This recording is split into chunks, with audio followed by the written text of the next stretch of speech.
What is going on, everybody? Welcome back to the Titans Time Podcast. My name is Tanner Staggs, and with me, as always, my brother Tyler Staggs. Tyler, we have got some pretty interesting things to talk about actually this week. Preseason has kicked off, finished with the first game. Also, you went to the Titans open practice earlier this week, and now the Titans, I believe it was today, they headed down to Tampa, Florida? No, they headed down yesterday, and today I was wrong. They had their first joint practice with them. Okay. So yesterday they headed down to Tampa. Mm-hmm. So I guess that makes sense that they would go down and practice on the same day. So we have that to talk about as well.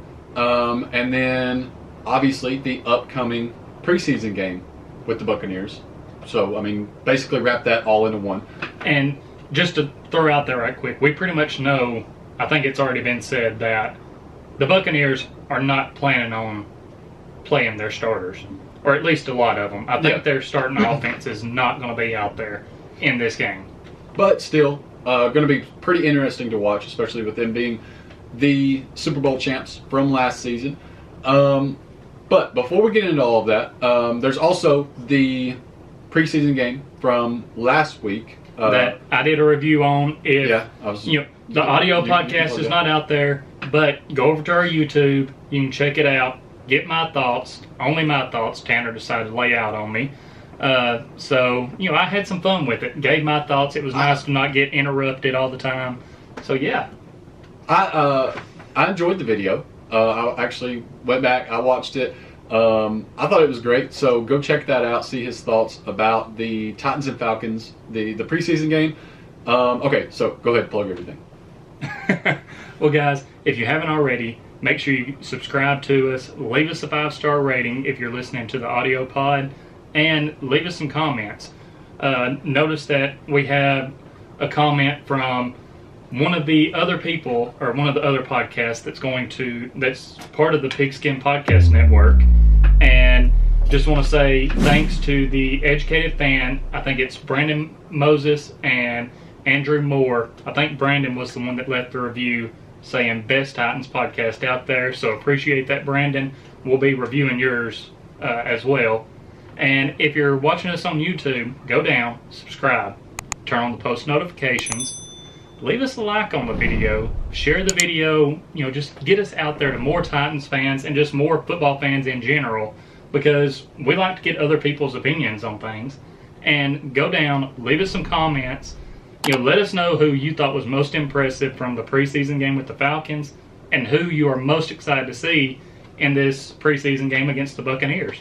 Yeah, and also make sure that you're with us on social media. The ones that we are most active on is Twitter and Facebook. On Twitter, it is Titans_time. On Facebook, it's just Titans Time. And then we're also on Instagram, Titans Time Podcast. Make sure you go and follow us on there as well. And we can't forget the merch. Guys, y'all need to go check it out. We have a lot of nice stuff on there, from phone cases to shirts to shorts.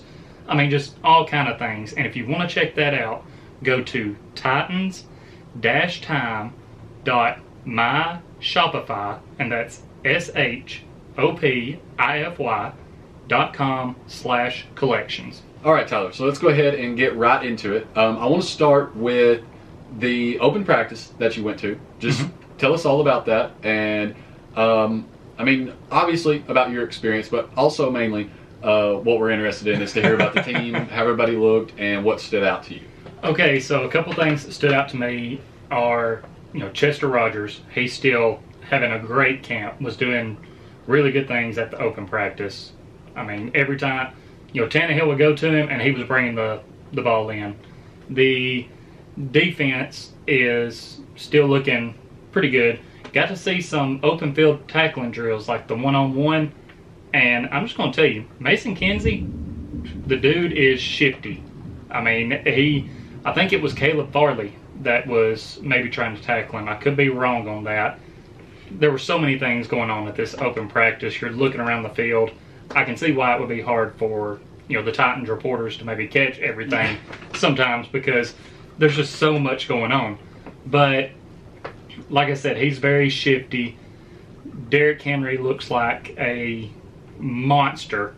I mean, we were sitting down close to the field, and you don't realize just how big some of these guys are until you're down there close to the field and you're looking at him. You're like, holy shit.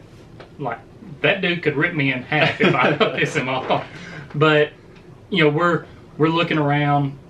Me and Carrie are sitting there, and I see Henry come out, and he's with some of the other running backs. And I said, there's Derrick Henry. She said, where? I said, just look for the big-ass dude standing out above everyone else. But, yeah, just, you know, got to watch them run the practice.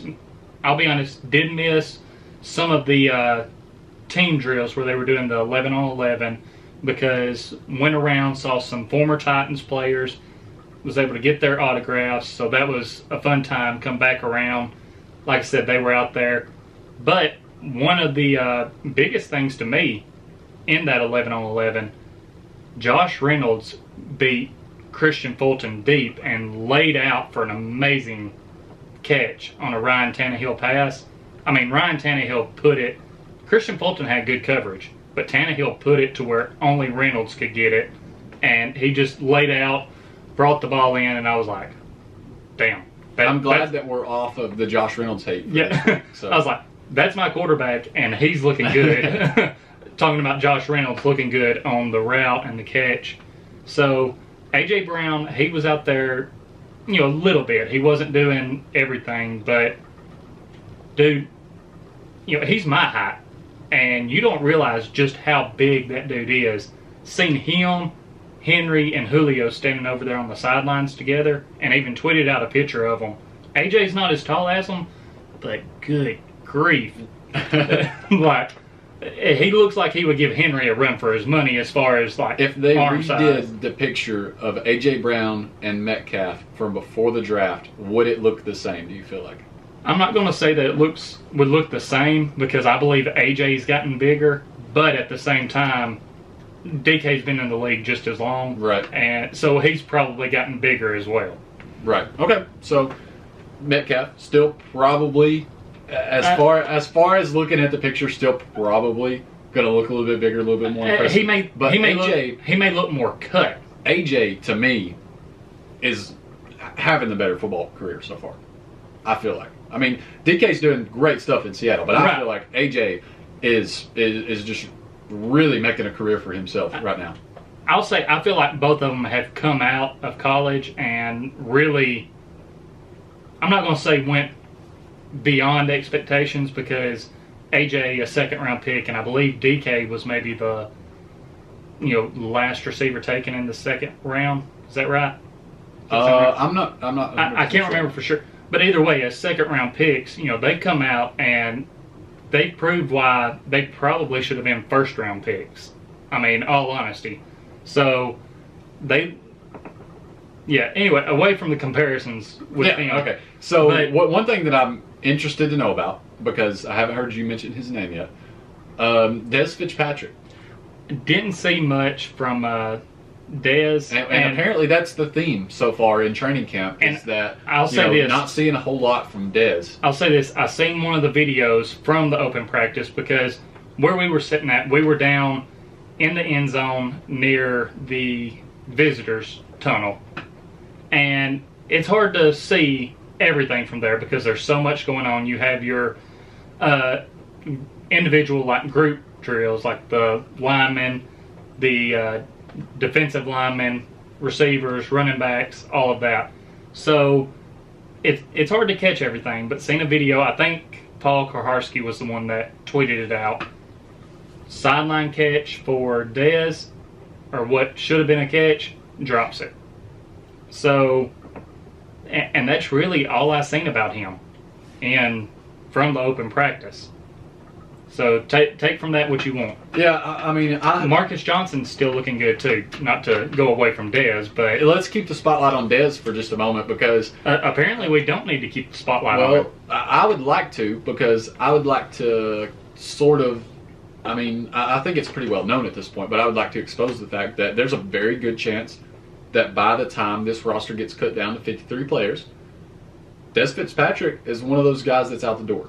Okay. Yeah, I can see that because I'm just going to tell you right now, from the open practice to even the practice today, I know of 5 receivers that are probably going to be a lock for this team bar an injury. Yeah, and I think you're exactly right, because you're going to, obviously you've got A.J. Brown and Julio. You've got Josh Reynolds, which I feel like he is going to make, he's going to completely do away with all of the doubt that he's going to be the wide receiver 3. I think that's his. That's his to lose right now. Okay. And I think he's going to solidify this in this Buccaneers game. And then Johnson, which is pretty obvious there at 4. And then Chester Rogers. This is what I feel like you were going to say there at number 5. And then I feel like there's only one more spot there after that. I think there's going to be 6, and I think that's going to be Racey McMath. I don't think there's a spot for Des Fitzpatrick. As much as I love Mason Kinsey, don't know that there's a spot for him there. I think he's going to be a practice squad player again, and I think that's going to be a good role for him. But I feel like if he were to take anyone's spot, it would be I'm blanking here. It would be Chester Rogers. You're talking about Mason Kinsey taking someone's spot? Yeah, if he were going to be taking someone's spot, I feel like it would be Chester Rogers. And the way that you talk about Chester Rogers, and the way that, just from what I saw as far as him punt returning in the preseason game, I don't think that's going to happen. Well, not just that, but his punt returning and special teams play, yes, that's big. But he's been doing really good things as the slot receiver for the Titans. It's a possibility that the Titans, right now, if the Titans were to go out there, put 3 receivers on the field and have to have that slot receiver, I think Chester Rogers could be out there over Josh Reynolds. Just my personal opinion there, because he had, I believe, a touchdown against the Buccaneers today in their joint practice.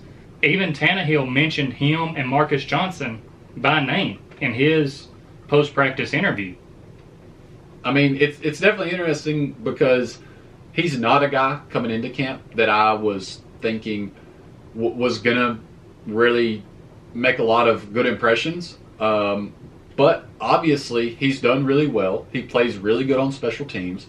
And from everything you're saying, he's even doing well stepping in as a wide receiver. Tannehill seems to think he's doing great. They seem to be on the same page. So a lot is going right for him, and at the same time, a lot is going wrong for Des Fitzpatrick. Right, and that's another thing I was going to get into. Going back to like Mason Kinsey, I think you're probably on the right track with, as far as if he were to take someone's spot, it would be Chester Rogers. But I think Rogers would have to be injured for that to happen, which is where Mason Kinsey comes in from the practice squad. Right. And as far as that 6, if the Titans keep 6 receivers, who's going to take that 6th spot? As bad as I hate to say it, because I like Mason Kinsey, but it would probably be Racey, just because of his size and his ability to be a gunner on special teams. Yeah, and that's what I'm saying. I think at that 6th spot, it's if it falls that way, the way that we've been talking about, I think that there's no question it's Racey McMath, because he is the guy that you look at him and you're like, that's an NFL wide receiver. And that's just that, honestly, with him. He is that guy that has the potential to where you could possibly turn a guy that's a 6th round pick into, okay, he's one of our top 4 receivers. He's a goal line target. He's a big guy. He can go up and get those in the end zone.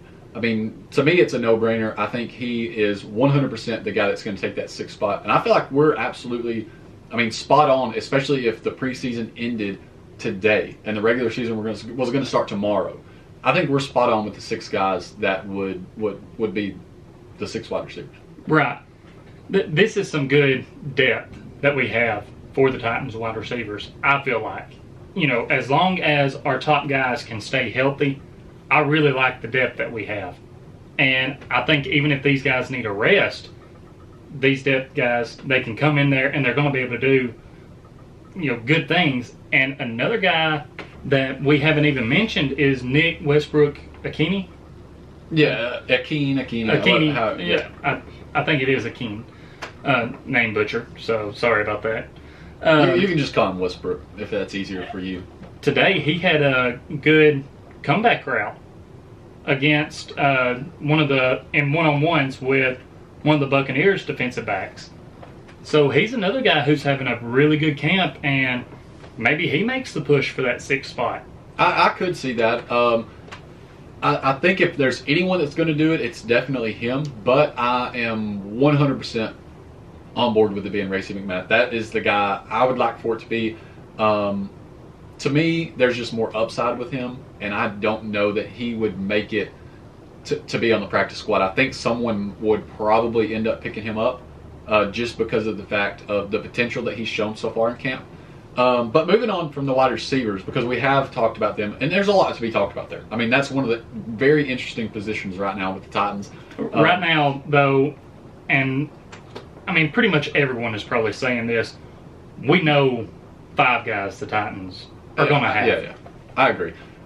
So moving on from the wide receivers, before we get away from the open practice, one last thing that I'd like to talk about. I know you posted a video of it on our Twitter, and then I've also seen it from a couple of other people. Dylan Radins. Radins. How do you say it? Radins. Dylan Radins. Mm-hmm. Not so fun when you're on the other Are end. you sure it's not Raduns? It's Raduns. Radins. I think that's just a difference in my No. accent and voice and that makes don't. sense. Anyways, Dylan Radins, after practice, get in some extra work. So what all did you see from him throughout the practice, and then talk about why it's so significant that he's staying after and putting that work in. So throughout the practice, which again missed part of the team period, and even of course because you're not focused, you're not on task. There's a lot going on. This is the first Titans open practice I'm getting to go to. I was overwhelmed. Okay, I really meant to go to the one last year. Cut me some slack. And it ended up it was because they were doing a concert with the one last year, and it ended up they had an open practice last year. No, I'm sorry, the year before last. They were doing a concert with the open practice. It started raining, and I didn't want to go. I thought they were going to cancel it, right? But they still had the practice, still had the concert. So I mean, think about this. Really, game. If it's raining, do they still play the game? Yes, but okay, I just assumed. So if it's raining for a practice, more than likely they're still going to practice. I just assumed with it being the open practice and then having the concert after, they would just cancel everything that was going on, probably just have a normal practice that day, reschedule it. I don't know. It was the first time I'd ever thought about going to one of these things. In hindsight, wish I would have went, but I didn't make it. But anyway, I seen him in the position group drills, and he looked like he was doing pretty good. I mean, in my opinion, which I'm not a professional, offensive line coach and don't know the technique and all that, but he's looking good, and it's just so important that he's staying and getting those extra reps in. It's like it's mental reps for him because no one else is out there. He's got his jersey off, got his helmet off, and he's working on that technique. Getting his steps down. He'll do it, take a minute, reset, do it again. So it's just getting that muscle memory down of, okay, this is what I need to be doing. And it's such a breath of fresh air compared to what we had last year, or didn't have, I guess I should say, because you see this guy going out there and putting this work in, and you love to see it. Yeah, I agree. I mean, especially with what we had last year, which obviously ended up putting us into the position where the Titans had to draft Dylan Radins. And now, I mean, obviously, I don't know. I just feel like things would have been obviously so much different if it didn't go the way that it did last year. But I'm almost glad that it happened the way that it did, because out of it, we got a player that is one of those guys that will stay after and put that extra work in, because I don't feel like he's fighting for a roster spot. He's doing that in order to be able to contribute this season. He's doing that in order to win a starting spot. He's not just doing that to secure a paycheck and make the team. Right, and Tic Tac Titans on Twitter put out a good video of a film breakdown of the game against the Falcons, and when Radins got moved out to the right tackle spot. And there was the video that I seen today that he had put out. He didn't put it out today, but it kind of popped up on our feed. And Radins blocks the defensive end. He's pushing him, and there's a blitz that comes off that same side, and he catches it out of the corner of his eye. and he's able to kind of push the defensive end and still get out to get a hand on that blitzer and give Logan Woodside time to be able to deliver the pass. So just his agility and speed to be able to see that and correct to it and keep his quarterback up clean in the pocket and allow him to make the pass. And I mean, it's just little things like that that is really going to make him, in my opinion, a guy that is with the team long term and probably at least a decent offensive lineman there at right tackle. Hopefully that's the position that he can fill and stay in long term. And that was a good thing in that preseason game for him to be able to do that, because staying upright is not something that Logan Woodside was able to do a whole lot of, especially early on in the game. I mean, he 100% did not have as good of offensive line play as Matt Barkley. Well, and more of the offensive line troubles for Logan Woodside come from the middle of the line. Yeah. With one of the, and I believe it's the center, the third string center that actually got released. Daniel Munyers, I believe is what his name is. And honestly, he was there was no blitz pickup coming up the middle, and it did not pay off well for Logan Woodside because he took a couple of shots. I didn't see where he had been cut. I could be thinking about the wrong one. But if he did, he absolutely deserved to be cut because he did not play well in that game whatsoever. But moving on, anyways, to now the joint practice today between the Buccaneers and the Titans. I want to start with talking about Elijah Molden because... Right quick before we jump to that. Okay, whatever. You just take your time and talk about whatever you want to talk about, and then we'll continue. I want to throw out one more thing from open practice. Seeing, it wasn't really where they were going hard in like 11 on 11, but A.J. Brown was out there and got to see him and Caleb Farley line up a little bit. And out there running a route, A.J., got him turned around a little bit, but Farley's recovery speed is just insane. And we'll jump into that more for this Tampa Bay. Yeah, there are practice. a couple of things that will attribute to that from the Tampa Bay practice. But I do want to mention before we get into Farley, Elijah Molden. Mm-hmm. And I mean, you can say whatever you want about it. It's a joint practice, whatever.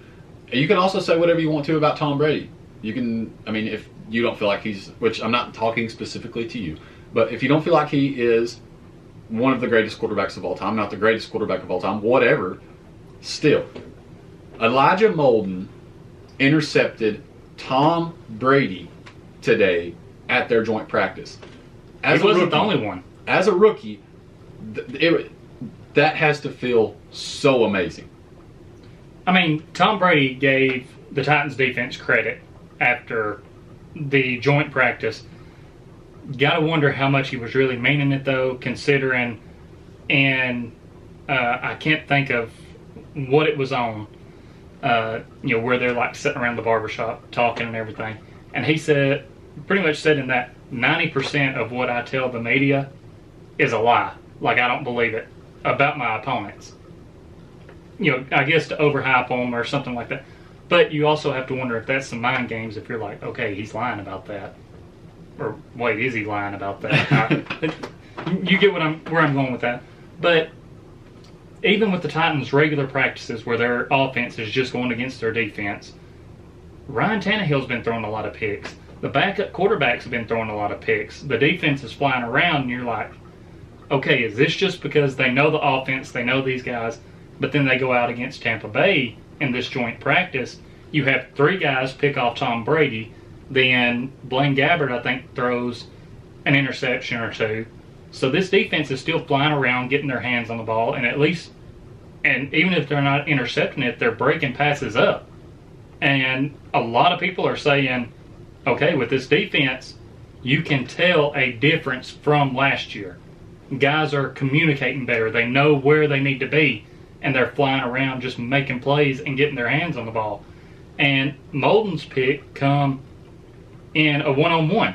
I can't remember which receiver it was against for the Buccaneers. Well, and that's why it was so impressive to me. Because in those one-on-ones, it seems like always the wide receiver has the upper hand, and they did. Right. That was one of the things about Des Fitzpatrick is that in these one-on-ones he struggles to separate from the defensive backs. I mean, whoever is going against Des Fitzpatrick in 1-on-1s, they always look good. And at some point, you have to stop saying, okay, these defensive backs are looking good, and say, okay, every time someone goes against Des Fitzpatrick, they look really good. Something's not right here. So in this drill where the wide receivers have the upper hand, I mean, if the defensive backs can just honestly break up a couple of them out of this drill, that's considered pretty good. I mean, right. If the wide receivers are not getting separation, it's like you are not doing your job because you should be. Anyways, that's my thing with him, is that in a drill where he is supposed to have the upper hand, he still can't create separation.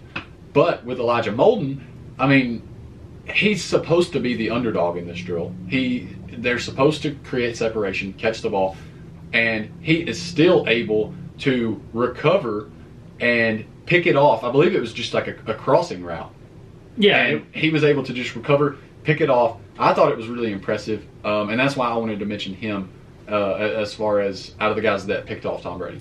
Yeah, I mean, it was impressive, and I have seen a couple people talk about it a little bit and be like, okay, he's probably getting a flag on that, because you can see a couple times he does grab the jersey a little bit, but I think a lot of that is going to depend on how the refs are calling the game. Yep. Because there's times where they let players play. Yep. You know, they let them get physical and everything else. And I thought it was just good physical coverage. That's the way that I felt about it. And he undercut the route, picked it off, and like you said, even though it's a practice, yes, we're talking about practice, he picked off Tom Brady. It's Tom Brady. Right. And I do want to jump into the other guys, because this is in actual team periods where you have the 11-on-11 and their offense is going against our defense. You have Amani Hooker, who had an interception, and I believe what happened on that one is Brady was standing back there, and I think the pass rush clock was kind of running down, because obviously they're not going to let them hit these quarterbacks in practices. But what would have been a sack, Brady got the ball out quick, threw it a little too high for Gronk, who apparently wasn't really that open, and Amani Hooker made a great catch from what I've been hearing. The ball was just like inches from the ground, and he was able to get his hands under it and scoop it and bring it to his chest, and left no doubt that it was a clear interception. And then the other interception, Brady was going to Gronk again, and it was a little high, even for Gronk. Gronk's hand hit it, and it fell just like a punt into Jackrabbit Jenkins' hands, and he took off down the sidelines with it. Originally, I think it was reported that Caleb Farley had got the pick, but from watching a couple other things, they said, okay, from where we were at, there were a lot of players over there. You couldn't really see who it was, but they were able to narrow it down and figure out that it was Jackrabbit. Right.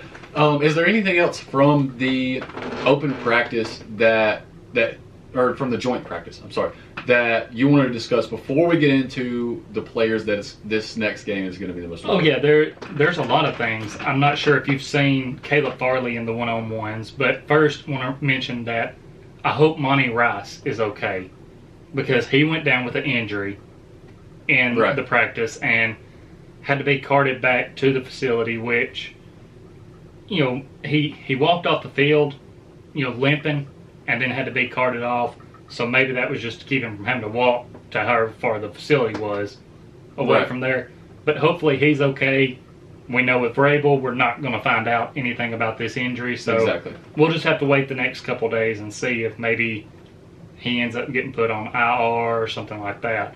But Caleb Farley, he had one really good rep today. He got beat on a slant route, I think, by Mike Evans. I think that's who it was. I could be wrong. But, I don't know, it's just so weird. And this is another way you can see his recovery speed. Because I'm just going to say the receiver, since I'm not 100% sure if it was Evans, kind of drives him upfield and then cuts in. Well, Farley had already, turned his hips to go with him upfield.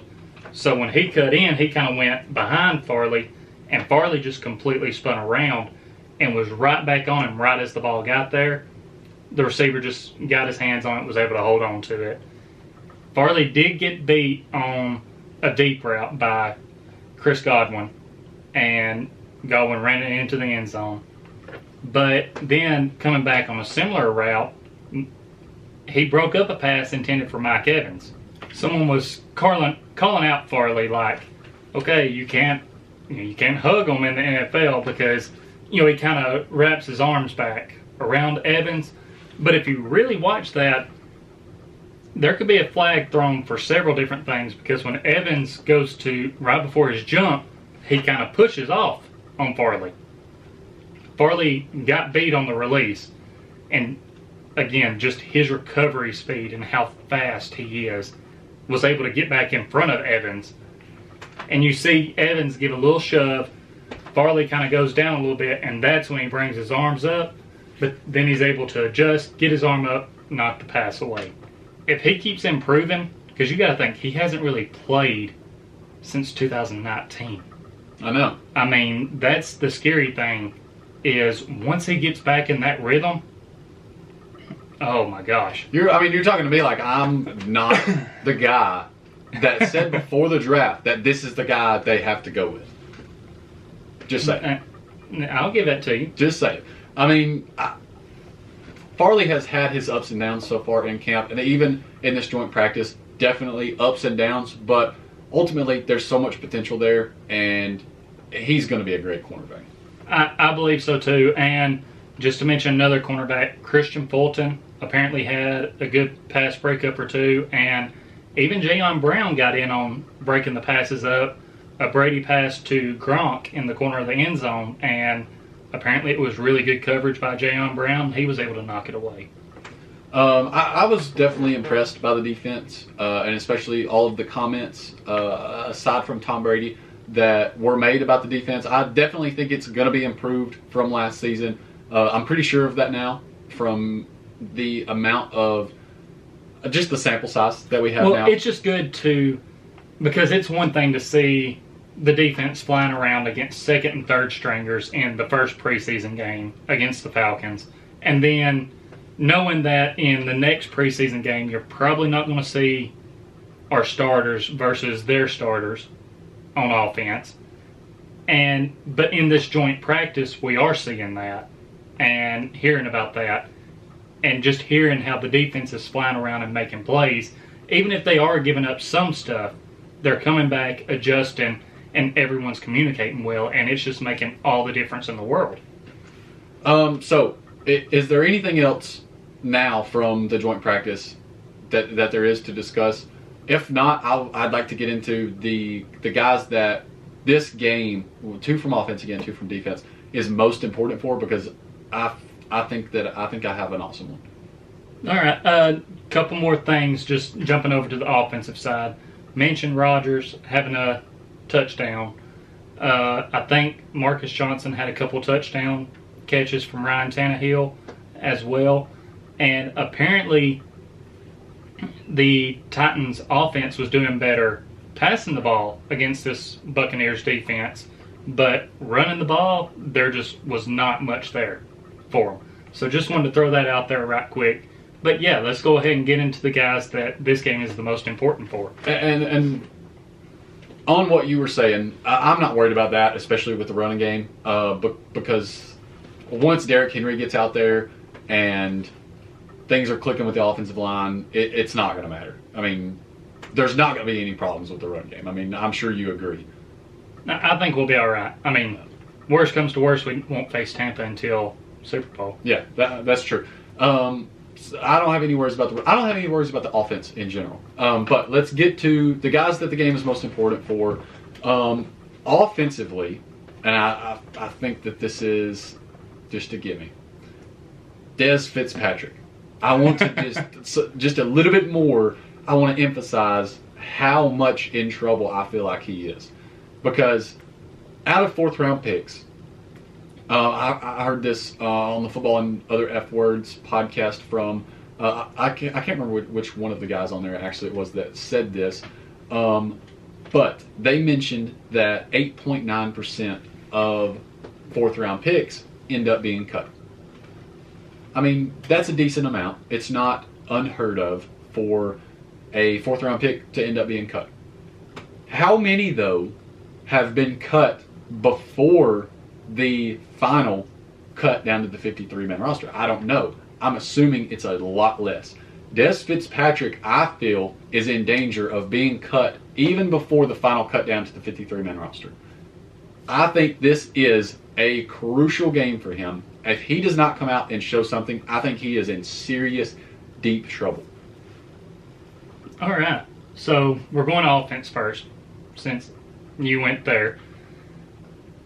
I'm not just going to give one player right now. I'm going to give a group, and that is all the guys competing for the backup running back position. Yeah. Because right now with Darrington Evans hurt, we don't know how long he's out for.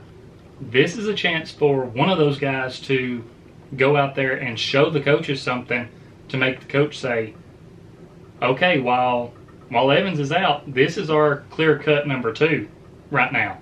And maybe if the Titans decide to keep 3 running backs, hey, that's where you get your spot on this team. Because you could be number 2 right now, and when Darrington Evans comes back, you could be competing with him for, right. How many snaps y'all get, how many plays.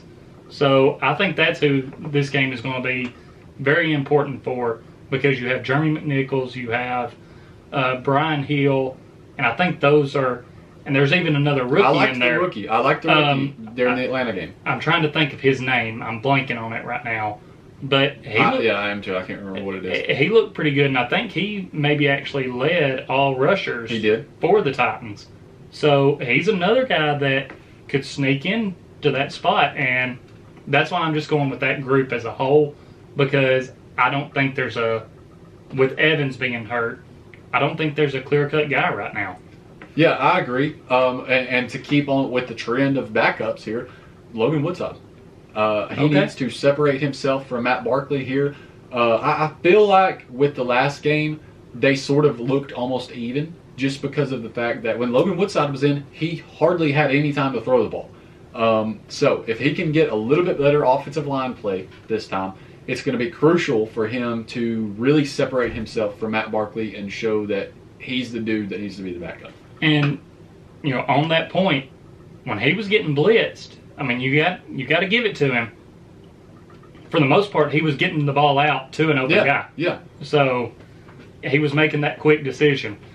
All right, we'll keep going on the offensive side. This will be the last one on offense for both of us before we switch it up and go back to the defense. This one is a little bit tough for me.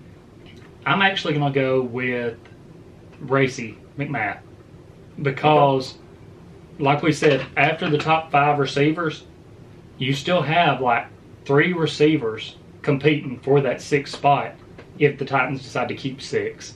So he needs to go out and show something this game, make some plays, and maybe he can find a way to secure that number 6 spot. It just with as impressive as Mason Kinsey has been, I'm not going to say for sure that he has a slight edge because, again, the Titans are going for bigger guys. When you get down to that 6th receiver spot, you're looking for a guy that is probably going to be more of a special teams guy too. So if Mason Kinsey's not back there returning punts or kickoffs because Chester Rogers is doing it, that makes it a little bit harder for him to make the team, I feel like. So this could be Racey's chance to go out there and shine. I 100% agree with that. On the defensive side of the ball... Whoa. I want to go first on defense. Okay. If Caleb Farley is able to get out there... Oh, it's huge. I think this is what he needs. He needs these in-game reps.